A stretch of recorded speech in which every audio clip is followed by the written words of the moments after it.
Hello guys, welcome back ulit at pag-aaralan natin yung Here Without You by 3 Doors Down. Need natin ang kapo guys sa first fret. Okay, simulan na natin yung chords dito sa kanyang intro. Ay tatlong chords lang ata yun, A minor, G, F. Yun, tatlong chord lang yung ginamit dito sa kanyang intro. Ganito naman kung paano siya tugtugin.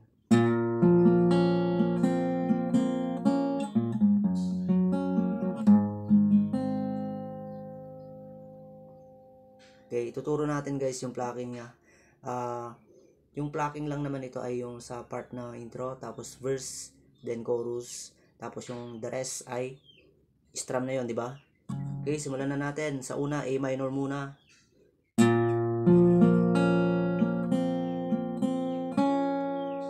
Okay, ganito yung pag-pluck natin dyan. 5, 4, 3, 2. Okay?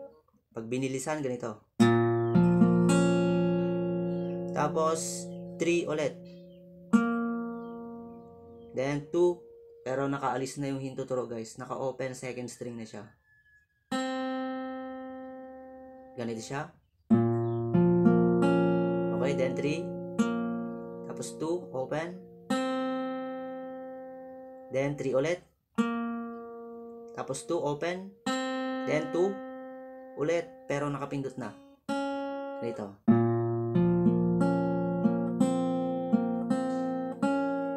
Okay, isa pa.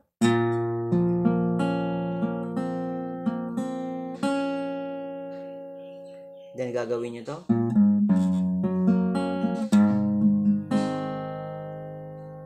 Okay, yung 5th string guys, kalabitin nyo. Open yan. Hindi napindot. Tapos next ay yung 6th string sa 3rd fret para base lang ng G yan. Yan, patungong F. Tapos babalik ka sa G. Ganito. Okay, dito sa F guys ay i-pluck nyo yung 6, 4, 3, 2. Tapos G. Kahit istramin nyo na lang ng 1 down dito sa G. O kaya kahit yung bass lang yung kalabitin nyo na. Okay, ulitin natin.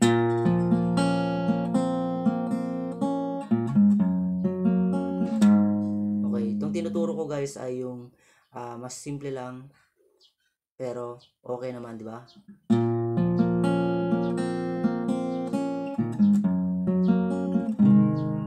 Okay, then verse ganito.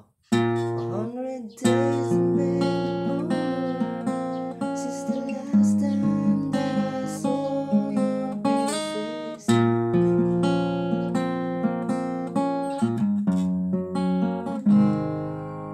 chords niyan, A minor. Parang yung intro kanina, yung pag-pluck nyo. 100 days. Okay, next chord ay G. Pero ganito yung position ng inyong G, guys, ha? Yan, G. Kasi kakailanganin nating ipindot yung hintuturo natin. 100 days. Then G ganito. Since the last time that I saw your pretty face. Okay, dito sa part ng G guys, ganito yung pag-pluck natin. 6, 4, 3, 2. Tapos 3 ulit. Then 2, pero nakapindot na sa first fret. Yan, yung intuturo yung gamitin nyo. Okay, then 3 ulit. Tapos 2, open, alisin mo. Then ganito. 2 ulit, pero i-slide mo na yan sa 3rd fret. Ganito.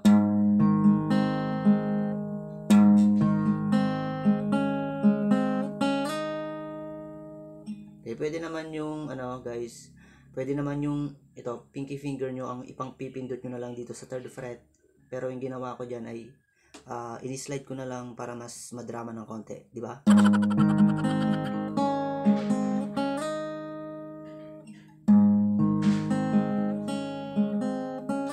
Okay, ulitin natin. 100 days since the last time that I saw babalik ka sa yung intro kanina, gawin nyo. Pretty face.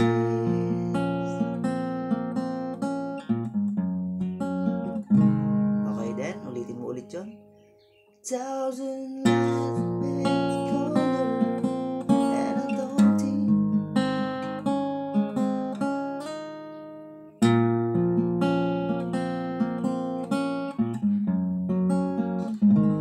okay then, refrain. May pagkakahawig lang din dun sa A minor na ginawa natin sa intro at verse. Then G, ay ganun din yung pag-pluck natin. Separate. Then balik sa A minor.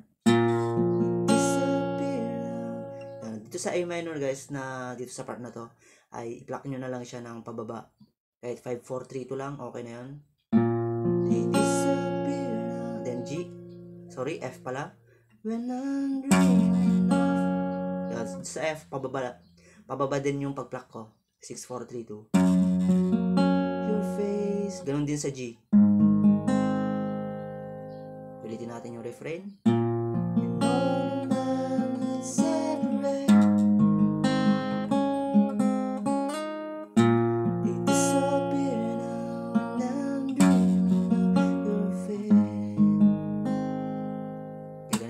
Chorus niya, plucking muna dito guys sa unang chorus niya, tapos susunod na strum na lahat.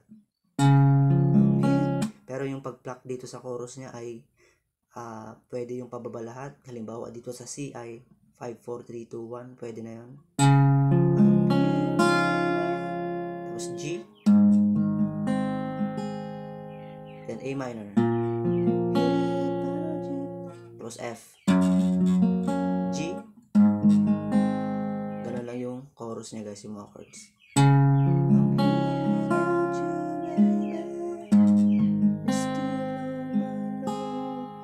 Pero pwede nyo siyang dagdagan ng pag-pluck nyo guys. Pwede nyo siyang samahan ng strum.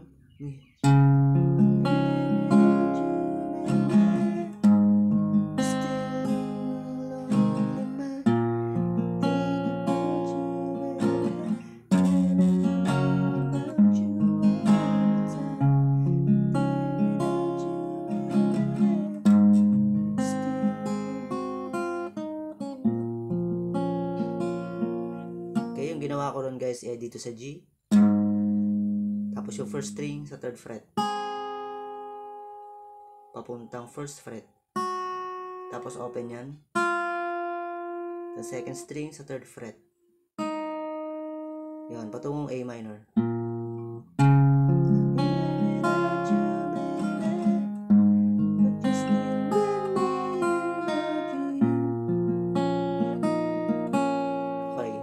Sa part na yun guys, sa A minor ay idamay yung pindutin nito, 2nd string sa 3rd fret,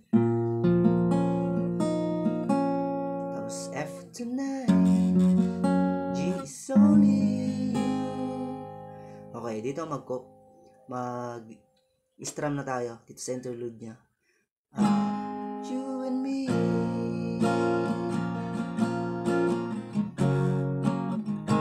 Dito sa strumming part niya guys ay okay lang kahit hindi na natin gagawin yung yung mabilis kang mag-G, di ba? Yung okay. Pwede yan guys kahit magdiretso na lang kayo dun sa F ganito. F na agad. Yun. Ganun lang yung interlude niya, A minor, F at G. Okay. Tapos yung second verse niya ay i-strumin nyo na rito. Same chords. Miles just keep rolling, as the people live their way to say hello. Tapos, di ba ginagawa natin yung kanina, yung ganito? Pagdediretso na lang kayo dun sa F. Okay, ganito ulitin natin.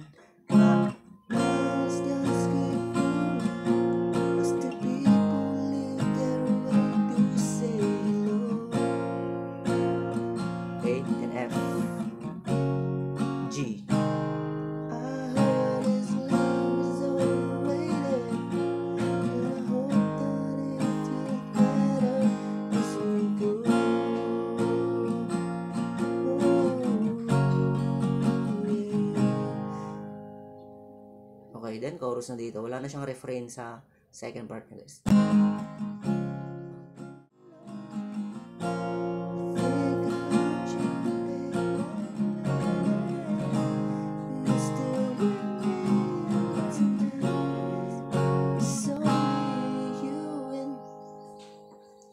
Next na doon, guys, bridge, di ba? Ganito.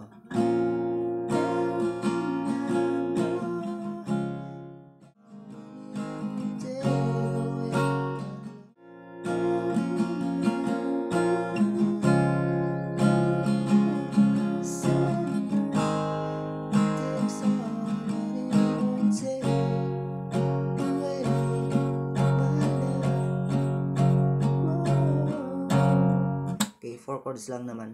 Yan, A minor, tapos C, then G, tapos F.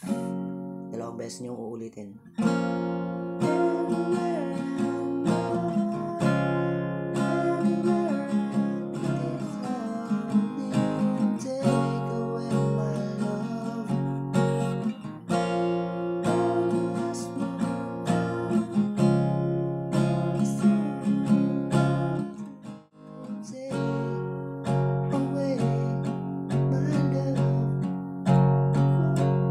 Sa last part ay nagtatagal yung F, di ba? Ini-strum nyo na lang ng isang yung pull down. Tapos yung instrumental niya ay chords ng chorus, isang round lang.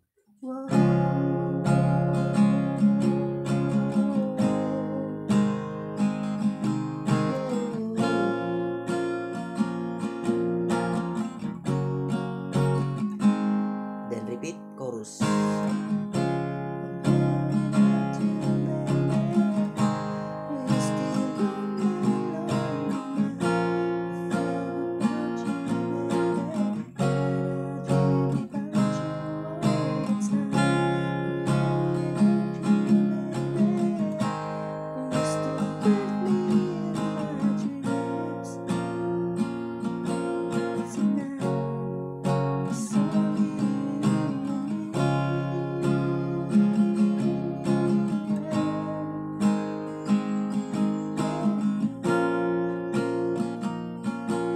Dito sa A minor, guys, ay pwede siyang dagdagan ng sa second string, itong pinky finger nyo dito sa third fret. Ganito.